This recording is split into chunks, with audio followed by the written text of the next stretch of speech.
Hello guys, आप सभी का स्वागत है हमारे यूट्यूब चैनल ब्लॉगर बंदे पे। तो आज हम जिस डेस्टिनेशन पे जाने वाले हैं उसका नाम है दौलताबाद फोर्ट। इसको देवगिरी फोर्ट नाम से भी जाना जाता है। दौलताबाद फोर्ट औरंगाबाद से करीबन 18 किलोमीटर की दूरी पर है। तो सबसे पहले हमने 18 किलोमीटर का रास्ता पार किया और हमने हमारी गाड़ी पार्किंग में पार्क कर दी। अगर आपके पास कार है तो पार्किंग के आपको 20 रुपये देने होंगे। उसके बाद हमने दौलताबाद किले के गेट के अंदर एंट्री ली। एंट्री लेते ही हमें टिकट काउंटर दिखा और हमने वहाँ से अपने लिए एक टिकट भी खरीदी।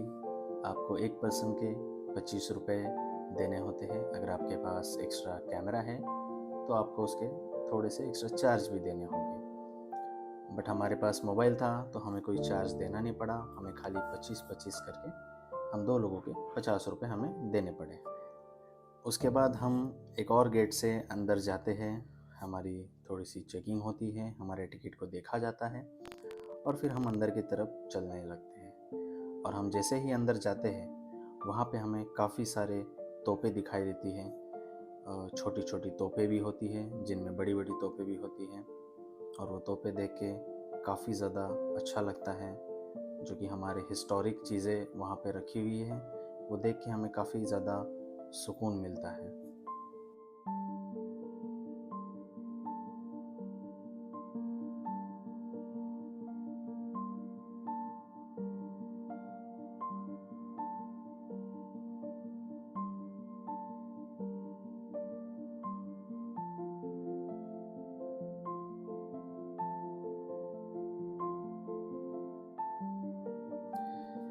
और फिर ये हमारे संदीप भाई कुछ तो हिस्टोरिक चीज़ पढ़ने में लगे हुए हैं। और ये जो बड़ी तोप आप देख रहे हैं, एक्चुअली ये काफ़ी बड़ी थी, लेकिन इसको दो पार्ट में इन लोगों ने रखा है क्योंकि जगह कम पड़ रही थी शायद, इसीलिए इसको दो पार्ट में काट कर रखा हुआ है। सारी तोपें देखने के बाद हम आगे की तरफ बढ़ने लगते हैं और उसके बाद फिर हमें एक और गेट नज़र आता है जो कि काफ़ी बड़ा था।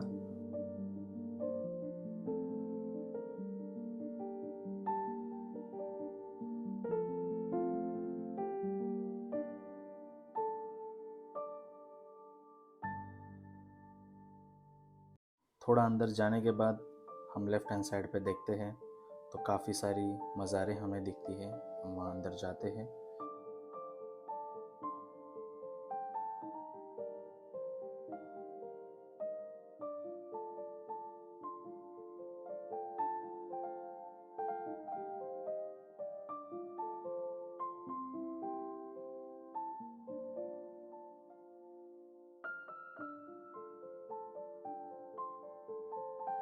और फिर बाहर आने के बाद हम मीनार की तरफ बढ़ते हैं।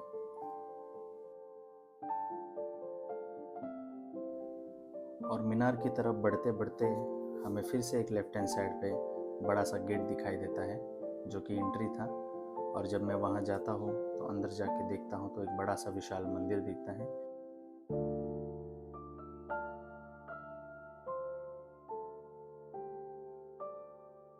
थोड़ी सी वहाँ पर बातचीत करने के बाद मुझे पता चलता है कि वहाँ भारत माता का मंदिर है।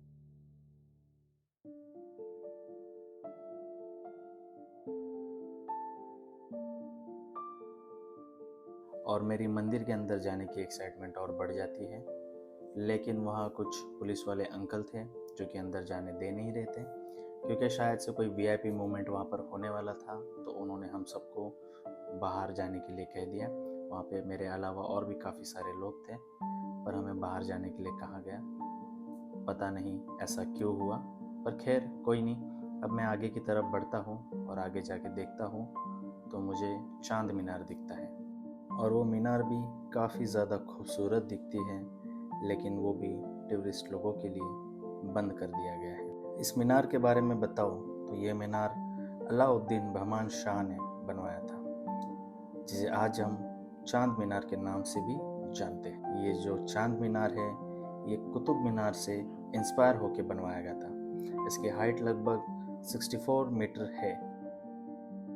तो चांद मीनार के एग्जैक्टली सामने हम देखते हैं एक बहुत ही खूबसूरत सा गार्डन, और उस गार्डन के थोड़ी सी ऊपर काफ़ी सारी तोपें रखी हुई रहती हैं। काफ़ी सारी छोटी छोटी तोपें और काफ़ी सारी बड़ी बड़ी तोपें जिनको सजा के रखा हुआ रहता है, और वो तोपें दिखने में बहुत ही ज़्यादा खूबसूरत लगती है।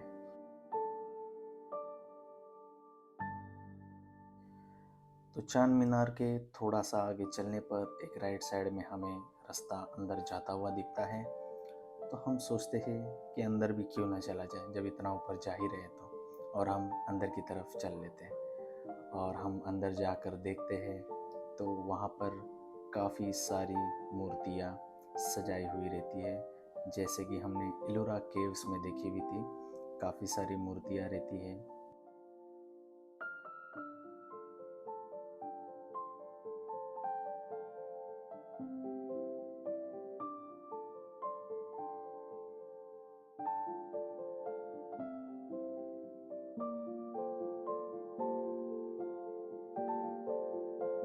काफ़ी सारी मूर्तियाँ देखने पर हमें इलोरा केव्स की बहुत ज़्यादा याद आती है। अगर आपने हमारा इलोरा केव्स वाला वीडियो नहीं देखा है तो उसे भी जल्द से जल्द देख लीजिए।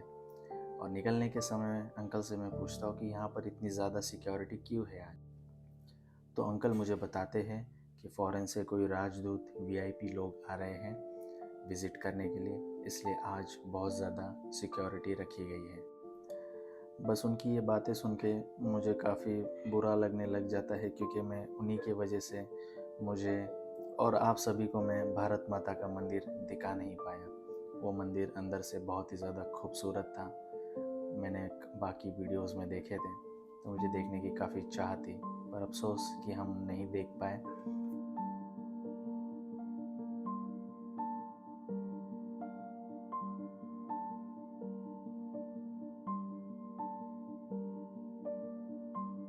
और मैं यहाँ पर तो पहली बार आया हूँ, तो मुझे पता नहीं था कि ये फोर्ट इतना ज़्यादा ऊंचा है और यहाँ पे इतनी ज़्यादा ट्रैकिंग है, ये मुझे कोई अंदाज़ा नहीं था। लेकिन जैसे मैं अंदर की तरफ एंट्री करता हूँ और मीनार पार करते ही मुझे पता चलता है कि इस फोर्ट की ऊंचाई काफ़ी ज़्यादा है। लगभग इसे पार करने में मुझे 2 से ढाई घंटे लगने वाले हैं, और ये देख के ही मेरी हालत बहुत ज़्यादा ख़राब हो जाती है। और फिर हम वहाँ से निकल के अपनी मंजिल की तरफ चल पड़ते हैं। बट रास्ते में मुझे बहुत ही ज़्यादा प्यास लगने लग जाती। थोड़ा और चलने पर मुझे काफ़ी सारे लोग वहाँ पर पानी पीते हुए दिखाई देते हैं, और मैं देखता हूँ तो वहाँ पे एक पीने के पानी का नल भी था। तो थैंक गॉड कि मुझे पानी मिल गया, और मैं पानी पी के बहुत ही ज़्यादा रिफ़्रेशमेंट महसूस करता हूँ। और पानी पीने के बाद थोड़ा सा और आगे बढ़ता हूँ तो मुझे राइट हैंड साइड पे कुछ और दिखाई देता है। तो मेरा मन करता है कि मैं अंदर चले जाऊँ, और फिर मैं अंदर चले जाता हूँ।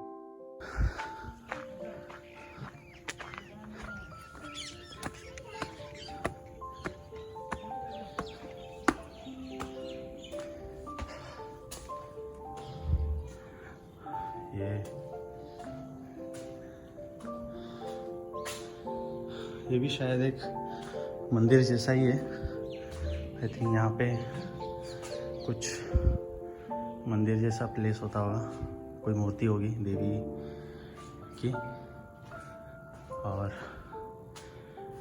यहाँ पे लोग पूजा के लिए आते होंगे, क्योंकि ऐसा डिज़ाइन ये मंदिर जैसा ही दिख रहा है। काफ़ी बढ़िया है, आप देख सकते हैं। चलिए अब आगे चलते हैं। और मंदिर को देखने के बाद मैं अपनी मंजिल की तरफ बढ़ने लग जाता हूँ, और थोड़ा सा और आगे चलने पर मुझे एक गेट दिखाई देता है, बड़ा सा दरवाज़ा दिखाई देता है, और उसके अंदर घुसने पर एक और बड़ा दरवाज़ा राइट हैंड साइड पे मुझे दिखाई देता है।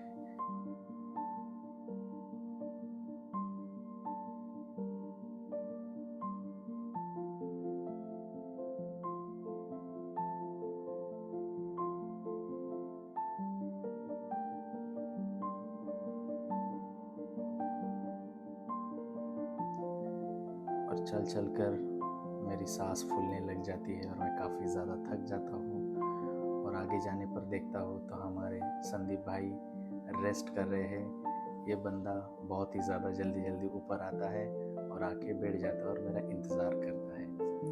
तो मैं भी उसके साथ वहाँ पर बैठ गया थोड़ी देर के लिए। इन सारी बातों बातों में मैं आपको दौलताबाद फोर्ट की हिस्ट्री बताना तो भूल ही गया। तो चलिए आपको दौलताबाद फोर्ट की हिस्ट्री शॉर्ट में सुनाते हैं। तो आज जो दौलताबाद फोर्ट हम देख रहे हैं, इस किले को पहले देवगिरी फोर्ट नाम से जाना जाता था। इस किले का निर्माण लगभग 1187 में यादव किंग बिलामा द्वारा किया गया था। देवगिरी का मतलब होता है हिल्स ऑफ गॉड। उसके बाद सन 1327 में मोहम्मद बिन तुगलक, जो उस समय दिल्ली का सुल्तान था, उसने इस किले को जीतने के बाद उसका नाम दौलताबाद किला रख दिया। ये जो किला है, इस किले को एक सेपरेट पहाड़ को काट कर बनाया गया है। इस किले में सिर्फ एक ही एग्जिट और एंट्री है, यानी कि अंदर आने का भी वही रास्ता है और बाहर जाने का भी वही रास्ता है। ऐसा रहने की खास वजह ये थी कि कोई दुश्मन अगर अंदर आ जाए तो वो भागने के लिए कोई दूसरा रास्ता ढूंढे पर वो भाग ना पाए, उसे उसी रास्ते से वापस जाना होगा और वो अपनी मौत को दावत दे दे। इस किले को चारों तरफ से ऐसा बनाया गया है कि कोई दुश्मन इस किले को लांघ ना सके, क्योंकि जो भी इस पे चढ़ने की कोशिश करता था वो फिसल के पानी में गिर जाता था। और इसके चारों तरफ एक झील जैसा था। इस झील के अंदर उस समय काफ़ी सारे मगरमच्छ, जहरीले सांप हुआ करते थे। जो भी इस पहाड़ को लांघने की कोशिश करता था, या तो वो फिसल के झील में गिर जाता था या तो वो कभी पार ही नहीं कर पाता था। और अगर वो फिसल के झील में गिर गया तो उसे मगरमच्छ खा जाएगा या तो जहरीले सांप डस लेंगे। तो थोड़ी देर आराम करने के बाद मैं और संदीप अपनी मंजिल की तरफ बढ़ने लग जाते हैं। और आगे चलने के बाद हमें एक ब्रिज जैसा नज़र आता है। वो ब्रिज काफ़ी अच्छा मजबूत था, लोखंड का ब्रिज था। लेकिन वहाँ पे कुछ जानकारी पता करने के बाद मुझे पता चला कि पहले ये ब्रिज लोखंड का नहीं हुआ करता था, रस्सियों का ब्रिज हुआ करता था। और नीचे झील हुआ करती थी। जैसे कि मैंने कहा, इस झील में पहले के ज़माने में काफ़ी सारे मगरमच्छ और जहरीले सांप हुआ करते थे। तो अगर दुश्मन को इस पार से उस पार जाना है तो या तो उसको ये रस्सी वाला ब्रिज पकड़ना पड़ता था, या तो उसे नीचे एक और रास्ता है वहाँ से जाना पड़ता था। लेकिन उस नीचे वाले रास्ते की खासियत ये थी कि एक बार में एक ही इंसान वहाँ से जा सकता था। और जैसे ही कोई नीचे से जाने की कोशिश करता और वो दूसरी तरफ से जैसे उसका सर ऊपर आता तो सिपाही उस दुश्मन का सर कलम कर देते। और अगर कोई इंसान इस रस्सी वाले पुल से जाने की कोशिश करता तो उस रस्सी को तलवारों से काट कर उसे पानी में डुबा दिया जाता था और मगरमच्छों का खाना बना दिया जाता था। और अगर कोई दुश्मन उस ब्रिज को भी पार कर ले और उस छोटे रास्ते से भी निकल जाए तो आगे उसका सामना भूल भुलैया से होता था, जो कि इस फोर्ट की सबसे बड़ी खासियत है, यहाँ का भूल भुलैया। आइए तो आपको दिखाते हैं ये भूल भुलैया किस तरीके से बना हुआ है। फ़िलहाल में भूल भुलैया से भी अंदर एक रास्ता है और एक दूसरी बाहर की तरफ से भी रास्ता है, लेकिन उस ज़माने में बाहर की तरफ से कोई रास्ता नहीं होता था, भूल भुलैया से ही गुज़रना पड़ता था। और हमारे जो संदीप भाई है वो बाहर के रास्ते से गए हैं और मैं आपको भूल भुलैया दिखाने के लिए अंदर के रास्ते से जा रहा हूँ। और ये भूल भुलैया सच में बहुत ही ज़्यादा डरावना जैसा लग रहा है।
और अगर आप इस भूल भुलैया को अभी देख रहे होगे तो आपको काफ़ी सारा उजाला दिख रहा है, क्योंकि यहाँ पे लाइट लगी हुई है। लेकिन उस ज़माने में कोई लाइट नहीं हुआ करती थी। भूल भुलैया पूरी तरीके से अंधकार में खोया हुआ रहता था और दुश्मन काफ़ी ज़्यादा कंफ्यूज रहते थे कि अब हम कैसे इसे पार करें। और अगर कोई मशाल जलाता था तो सिपाही तलवार लेके उसका सर कलम करने के लिए तैयार रहते थे, और कोई अंधेरे में पार करने की कोशिश करता था तो सिपाही उसे और भी ज़्यादा आसानी से मार देते थे।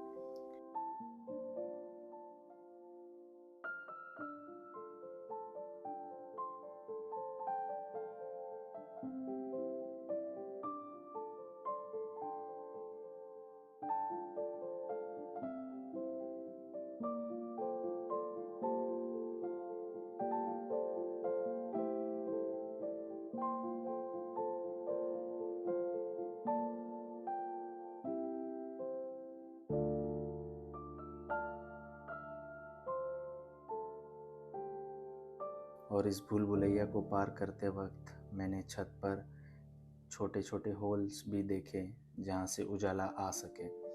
लेकिन बाद में मुझे पता चला कि ये उजाला आने के लिए नहीं, बल्कि दुश्मन को बहकाने के लिए दिया गया है। अगर कोई दुश्मन उस छत के नीचे खड़ा हो जाता है तो सिपाही वहाँ से गरम गरम तेल उसके सर पर डाल देते थे और वो बहुत ही बेरहमी से मारा जाता था।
और आखिरकार हमने भूल भुलैया रास्ता भी पार कर दिया, और रास्ता पार करके हम एक पॉइंट पर पहुंच चुके थे। पर वहां पर पहुंचने के बाद मुझे पता चलता है कि अभी मंजिल थोड़ी और दूर है, और मैं वहां पर रेस्ट करने के लिए बैठ जाता हूँ। और वहां पर बैठने पर नज़ारा बहुत ही ज़्यादा खूबसूरत दिखाई देता है। ऐसा लगता है कि और ऊपर जाने पर और ज़्यादा अच्छा लगेगा। और मैं आपको दिखाता हूँ कि हम कहाँ से आए थे और अब हम कहाँ तक पहुँचे हैं। हमने इतना बड़ा रास्ता पार कर लिया है।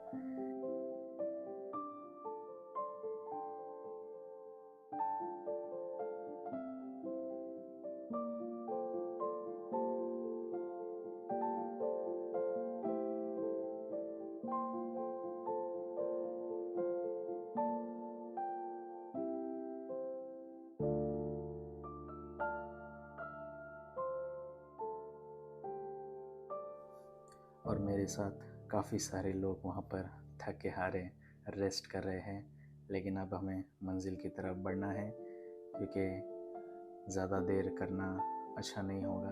तो मैं अपनी मंजिल की तरफ चलने लग जाता हूँ।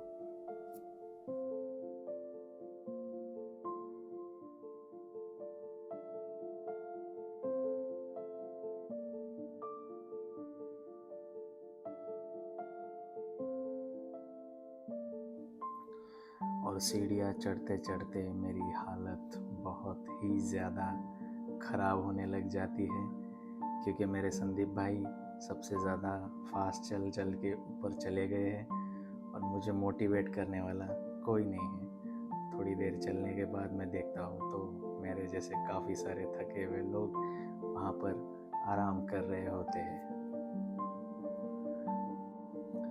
और थोड़ा और ऊपर चढ़ने पर मुझे लेफ़्ट हैंड साइड पे फाइनली हमारे संदीप भाई दिखाई देते हैं, और उसे देखकर मुझे मेरी जान में जान आती है और वो भाई बहुत ही ज़्यादा रिलैक्स मूड में बैठे हुए रहते हैं और मैं सोचता हूँ चलो इसी बहाने मैं भी थोड़ा सा बैठ जाऊँ, क्योंकि मैं बहुत ही ज़्यादा थक चुका हुआ रहता हूँ सीढ़ियाँ चढ़ चढ़ के, और मैं उनके साथ बैठ के वहाँ पे थोड़ा देर आराम करने लग जाता हूँ। और वहाँ पे बैठे बैठे मुझे पुराने लोगों की याद आने लग जाती है कि कैसे वो इतना बड़ा किला पार करते थे, कैसे चढ़ते थे रोज़, कैसे उतरते थे रोज़। ये बातें मैं सोच में पड़ जाता हूँ और मुझ में अचानक से कुछ एनर्जी आ जाती है और मैं फिर अपनी मंजिल की तरफ चलने लग जाता हूँ, अपने आप को थोड़ा सा और मोटिवेट करके कि रास्ता अब ज़्यादा दूर नहीं है। तो बहुत थक चुके हैं, मंजिल तक पहुँचने वाले धीरे धीरे।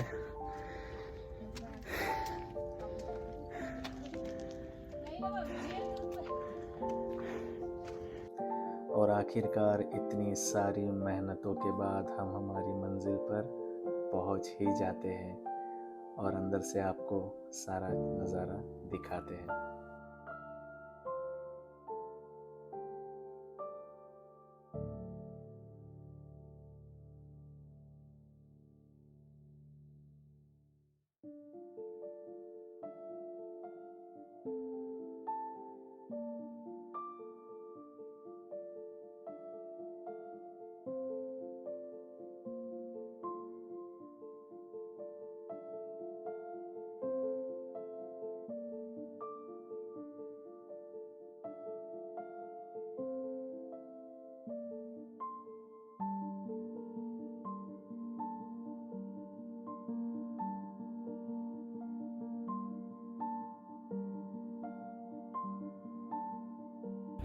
So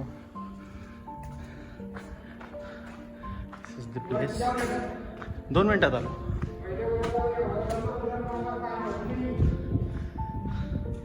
वो अंकल कह रहे हैं कि ऊपर बंद हो जाएगा, फिर ऊपर देख नहीं पाओगे, लेकिन हम आपको स्टेप बाय स्टेप ही दिखाएंगे। कुछ ऐसा होता था, यहाँ से नज़र रखी जाती थी शायद से।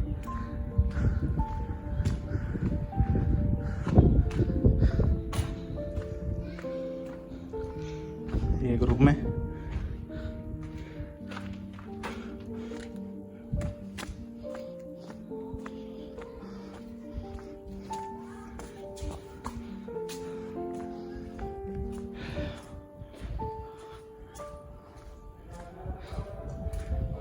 यहाँ पे भी एक रूम है।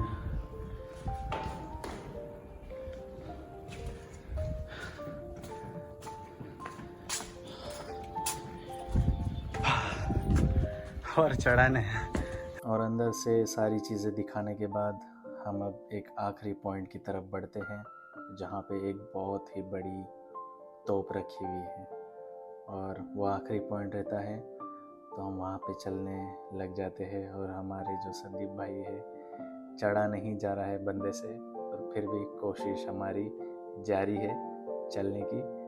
तो चलिए फिर आपको एक आखिरी फाइनल नज़ारा दिखाते हैं कि क्या है ऊपर और कैसा नज़ारा है ऊपर से।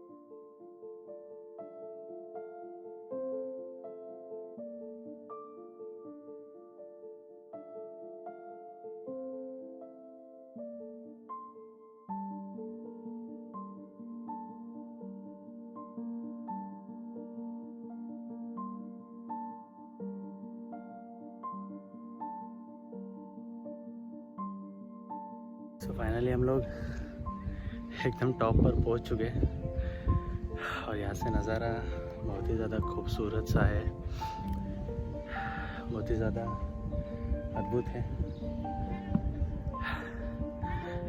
सैल्यूट है उन लोगों को जिन लोगों ने इसे बनाया, जो यहाँ पर हर दिन चढ़ते या उतरते थे, पता नहीं कैसे करते थे। हमारी तो एक ही बार में हालत ख़राब हो गई है, पर नज़ारा बहुत अच्छा है, आपको दिखाता हूँ यहाँ से। तो इसीलिए इस किले को सबसे सुरक्षित किला कहा जाता था। काफ़ी सारे लोगों ने इसे हथियाने की कोशिश भी की थी उस ज़माने में, पर बहुत ही कम लोग थे जो इसे हथिया सके, और अगर किसी ने हथियाया भी होगा तो धोखे से या दगाबाजी करके। तो फिर चलिए अब हम थोड़ी देर यहाँ पर बैठे गए और फिर अपने घर के लिए रवाना हो गए। ये औरंगाबाद का हमारा आखिरी वीडियो है। इसके बाद हम और भी काफ़ी सारे वीडियोस आपके लिए अच्छे अच्छे कंटेंट लाते रहेंगे। थोड़ा सा फ़ोटो शूट कर लेते हैं, उसके बाद निकलते हैं यहाँ से अपने अपने घर के लिए, और कल हम हमारे डेस्टिनेशन, हमारे होम बोईसर के लिए रवाना हो जाएंगे। तो आपको अगले किसी बहुत ही ज़्यादा अच्छे वीडियो में हम मिलेंगे। तब तक के लिए हमारे इस वीडियो को लाइक करना ना भूलें, क्योंकि इतनी सारी मेहनत हमने आपको एक्सप्लेन करने के लिए की है और हमारे सेटिस्फैक्शन के लिए भी की है। तो इस वीडियो को लाइक करके अपना प्यार हमें देते रहे, और चैनल को सब्सक्राइब करना बिल्कुल भी ना भूलें, क्योंकि आप सब्सक्राइब करेंगे तो हम ज़्यादा मोटिवेट होंगे, और हम ज़्यादा मोटिवेट होंगे तो हम आपके लिए और भी अच्छे अच्छे वीडियोस लाते रहेंगे। तो चलिए मिलते हैं अगले वीडियो में। तब तक के लिए अपना भी ख्याल रखें, अपने माँ बाप का भी ख्याल रखें, और अपने आसपास के नेचर और जानवरों का भी ख्याल रखें। Take care, bye bye.